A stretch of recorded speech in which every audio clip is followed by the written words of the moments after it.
everyone, welcome back to my YouTube channel. I hope you've been enjoying and been gaining important stuff from the previous videos. So today, guess what, I'll be making or be doing a movie review.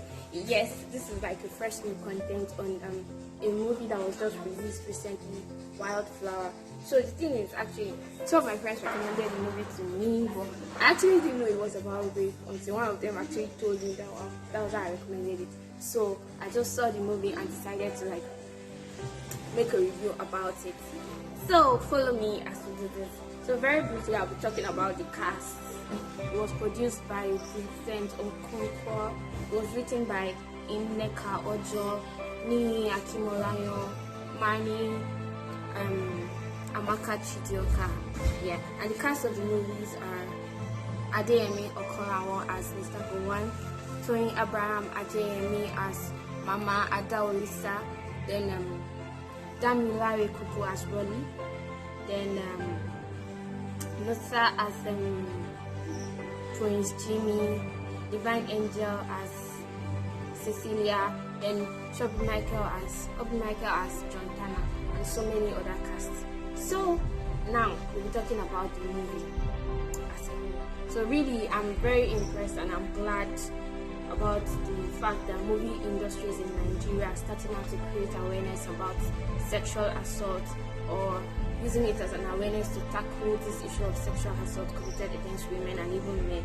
And also to the actors and actresses that played their role to paint the reality of sexual assault, the effect of sexual assault on its victims. They really tried. It was a job well done, and it kudos to them. So I picked up points that I would love to talk about and bring out on the movie. So we'll be talking about them. Definitely, I don't think I'll be able to talk about the whole movie in one video, but let's go on. So first, I want to talk about the domestic violence that happens between Ada's parents, her mom and her dad, and also the mentality that her mom had about the whole stuff when Rolly approached her and talked about how she was always beaten by her husband day and night, and then she was like, it's a normal thing, husbands and wives fight, and then the woman gets beaten, blah blah blah blah blah blah blah blah blah. That's totally wrong. Our mentality, one way or the other, has influenced our decisions, influenced our attitude, influenced our characters, so many things.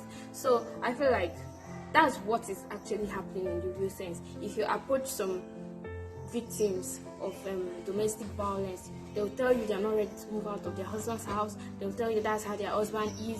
They'll tell you that they believe in him, he can change. He cannot change. Somebody that's beating you over how many years, he can't change. So one part of the movie that I really enjoyed was that they outplayed the role of they outplayed the domestic violence role, and then they brought it out to us, and that it can lead to death. Anything that is at the detriment of your health as a woman, as a man, as a child, please do not continue to take it. So moving on. Alright, so my second point that I brought out was the signs of sexual assault from our beloved Uncle John Tega that acted, Zubi Michael that acted as John Tega, and Ada Olisa. The thing is, from the onset, he had already started showing signs and making her uncomfortable.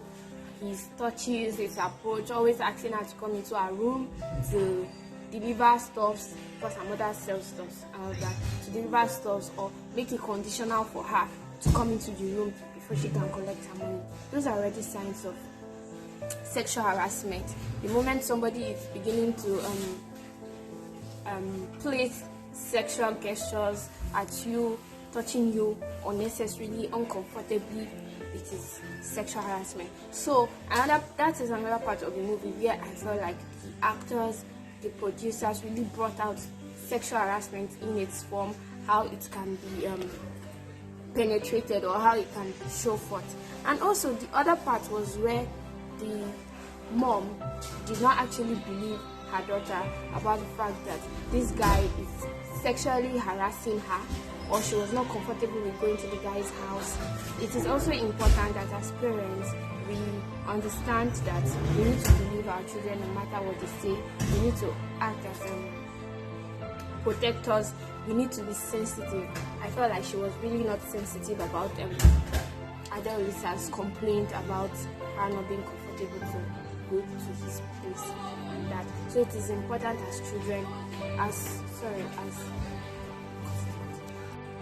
Alright, so my next point is on the part where the domestic violence of mom and dad actually led to the death of Mama Adawolisa. Exactly. So he led to the death and then he actually ran away. Well, typical domestic violence perpetrator. So he ran away and then there was a part where they actually called on the police to actually trace the man or actually just do something, and then they were like, they didn't have fuel, they cannot come, they cannot this, they cannot that. I'm like, really? For a security system, you do not have a fuel to like move your car and attend to an emergency. That was really crazy, but that was true life, that was fact. It is what is happening everywhere. And also, after the death of her mom, Ada was sad. Definitely, the two children were actually sad and devastated, and then it made them vulnerable. And then Ada was vulnerable, and our beloved Uncle John Tega, used that opportunity to actually do what he has been wanting to do with her. So he took advantage of her vulnerability and tried to rape her. At the end of the day, it was attempted rape. But I was glad actually that she was able to break something in his head. At least he will be able to live with that scar for many more years if it was needed. And then moving on, it showed that she was actually guilty. I mean, she felt guilty because it was as if she almost killed a man. Well, left to me, that was okay. It was self-defense, and at some point itself, she was arrested for self-defense. Really, she was the victim that rape was almost perpetrated against, and then she was arrested. But I was glad that John Tega was actually really arrested at the end of the day, just because she was able to have a medical report. I was glad that at that point the movie was able to tell us the importance of taking some steps after every rape case or every case of sexual assault. It is important to go to the hospital for medical checkup, for you to have a medical report. It is important for you to speak up against whoever perpetrated it.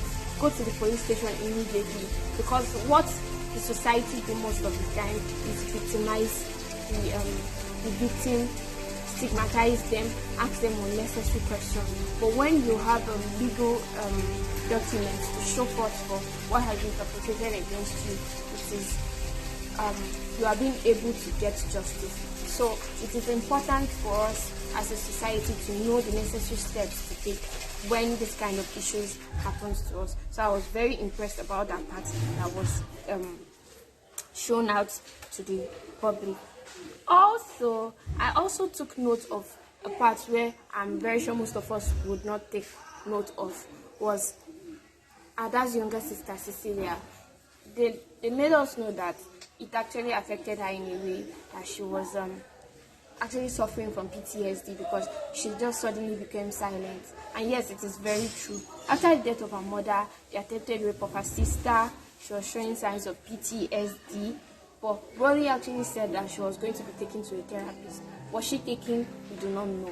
Was she helped? We do not know. But I hope that the masses or everybody in the society understand that there are possibilities of trauma after an event.